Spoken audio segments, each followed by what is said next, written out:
allumé.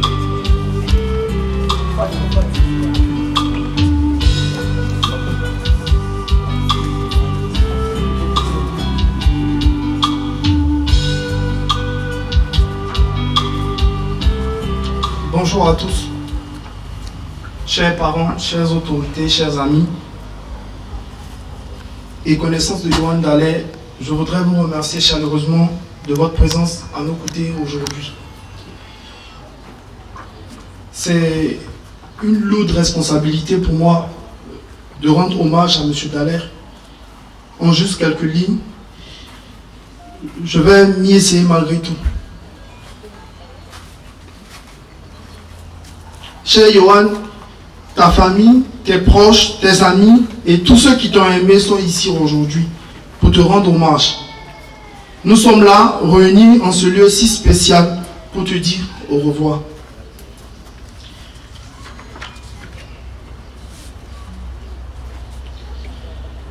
Yohan Dallaire,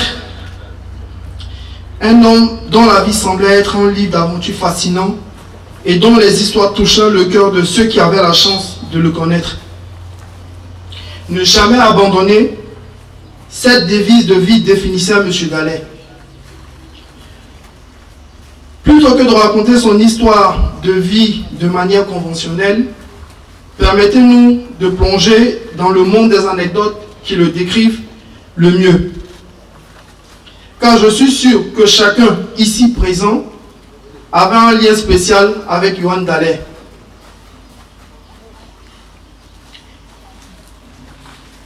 Yohan venait d'une famille d'origine d'Appenzell, un petit village dans la montagne suisse, et a grandi en Togovie, une région agricole. Il était fier de ses racines suisses et aimait aussi énormément la Côte d'Ivoire, où il se sentait chez lui. Il soulignait toute la manière avec laquelle il avait été accueilli à Tia Salé à l'époque où il finira par être citoyen d'honneur en recevant les clés de la ville de Tia Salé et nommé Nana Sémé Djomo de Tabatien. Il aimait nous raconter des histoires de son enfance en Suisse et aussi de sa jeunesse, pas comme les autres. Ses modèles étaient son père et ses deux oncles qui ont fondé ensemble la société Dallaire et Frères.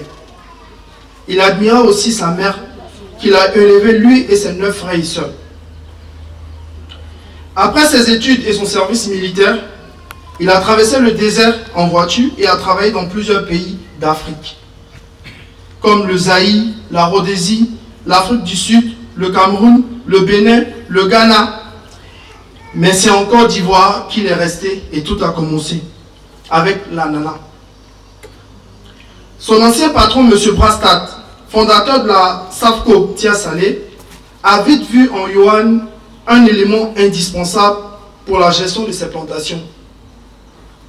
Mais Yohan, avec son franc-parler réputé, lui avait toujours dit que son objectif était d'être lui-même planteur indépendant. Et cela en harmonie avec lui.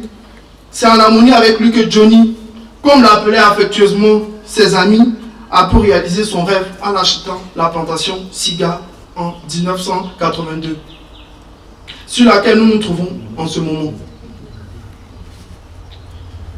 Il investit son esprit pionnier dans le développement de la filière ananas des années 80-90 à travers la palettisation, l'exportation par conteneur. L'implantation de l'EVA dans la région de la Niébi-Tiassa, en collaboration avec le père fondateur Félix Oufoué-Boigny et la SAPH, le premier arbre d'EVA dans cette région a été planté en 1984 sur un champ expérimental de 4 hectares. Ces arbres sont encore là et restent témoins de cette époque. Plus récemment, la modernisation de la production durable de cacao en collaboration avec Barry Callebaut, Nestlé et ses associés de la plantation Nouvelle-Siat. Sur sa propre plantation, il adaptait les machines, inventait des choses nouvelles et les faisait fabriquer.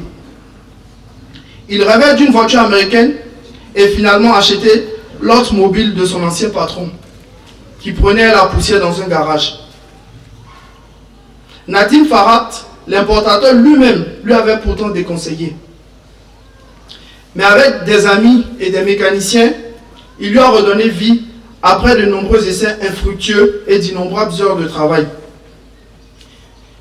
Les revers n'étaient pour lui qu'un stimulant, jamais une raison d'abandonner. À Tia Salé, il apportait non seulement du travail, mais partageait aussi son savoir-faire.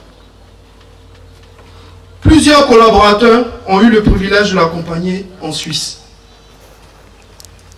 Dallaire, comme l'appelait ici, nous, sa famille, et son bras droit, Doumbia, nous l'appelions affectueusement James Bond, car il était prêt pour toutes les situations et pouvait rapidement s'adapter, comme lorsqu'il se changeait en un clin d'œil sur une aire d'autoroute, troquant ses vêtements de tous les jours contre un costume et une cravate.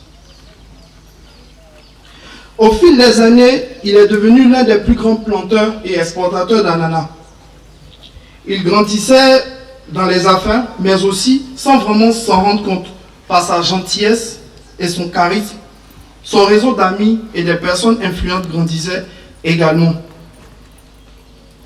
Il a connu son épouse Yolanda lors d'un séjour en Suisse et vite l'a convaincu de venir le rejoindre en Côte d'Ivoire. De leur union naîtront 4 enfants. En tant que père, il attachait une grande importance à être un modèle exemplaire pour ses enfants et à leur transmettre des valeurs telles que l'honnêteté, la fiabilité et la modestie. Johan avait un amour profond pour tous ses enfants et ses 10 petits-enfants, à qui il rendait visite régulièrement. Ses enfants ont grandi ici, à la plantation Siga. C'est ainsi qu'il est arrivé que Johan Junior, au lieu d'aller à la maternelle de Tia Salé, informait fièrement sa mère par radio que papa et moi, nous sommes à la plantation Siprac. Avec Stéphane, il aimait reviser la station d'emballage où ils dégustaient ensemble les ananas fraîchement récoltés. Et son Benjamin Michael, qu'il baptisera aussi Kwaku, et lui choisira comme parrain Georges Ekra. Preuve de son amour envers la Côte d'Ivoire.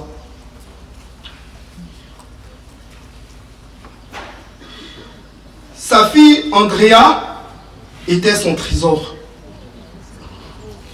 Elle a vu il y a quelques années des ânes chez des amis, a pris une photo et l'a envoyée à son père avec le commentaire: regarde, il y a des ânes ici, comme sur notre plantation autrefois. 2 semaines plus tard, Johan accueillait sa fille sur la plantation à Tia Salé en disant: tu vois, les ânes, je les ai achetés. Ils sont de retour ici comme autrefois. Voilà qui était Johan. Un papa prêt à tout pour ses enfants. Il avait un grand cœur. Pour lui, il n'y avait pas de différence entre les gens. Il écoutait tout le monde de la même manière et s'intéressait sincèrement à leur destin et à leur histoire. Il avait une mémoire impressionnante et se souvenait de toutes les personnes qui avaient croisé son chemin, même après des années.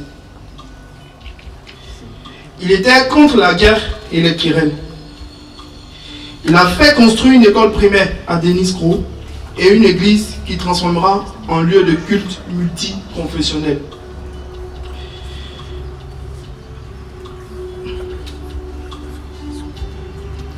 Johan s'est battu toute sa vie contre des problèmes de santé, ce qui lui rendait particulièrement sensible à ce sujet.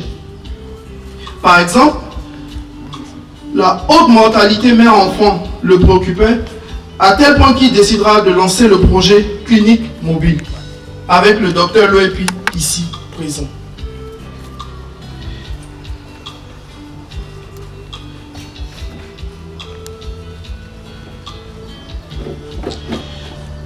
Un entrepreneur qui n'a jamais connu l'échec n'a probablement pas encore fait beaucoup d'affaires. La perte de sa plantation et son retour en Suisse ont marqué un moment terrible de sa vie. Pour la première fois, sa femme et ses enfants ont vu Yohan pleurer. Cependant, sa famille, ses amis et ses anciens partenaires commerciaux étaient solidement à ses côtés. Quelques mois plus tard, il était de nouveau sur pied et prêt pour son premier voyage au Costa Rica.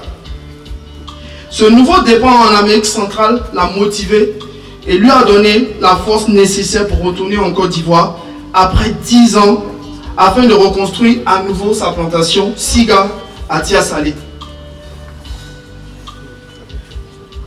Tendrement, il appelait sa plantation la maison de retraite. Si vous regardez dans l'assemblée aujourd'hui, vous verrez des personnes qui ont commencé à travailler avec Yohan Dallaire à Brimbo en 1978. Il s'est entouré de personnes jeunes et dynamiques, mais est resté loyal envers les anciens qu'il respectait et admirait. Simple comme il était aimé non seulement de ses enfants et de ses petits-enfants, mais aussi de ses belles-filles et de son gendre. Il vivait sa vie sur 3 continents. Un ami a demandé récemment, Yohan voyageait-il encore avant sa disparition? Nous avons répondu par l'affirmatif et il a dit, c'est bien. Yohan était ici, aujourd'hui et déjà ailleurs demain. C'était son élixir de vie. Sa famille était tout pour lui. Il était très fier de leur succès, partageait leurs moments de peur et avait toujours une oreille attentive pour eux.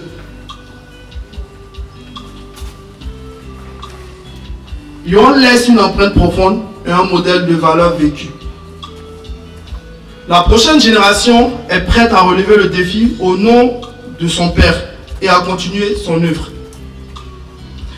Dans les histoires et les anecdotes de Yohan, sa vie extraordinaire perdue et nous ne l'oublierons jamais.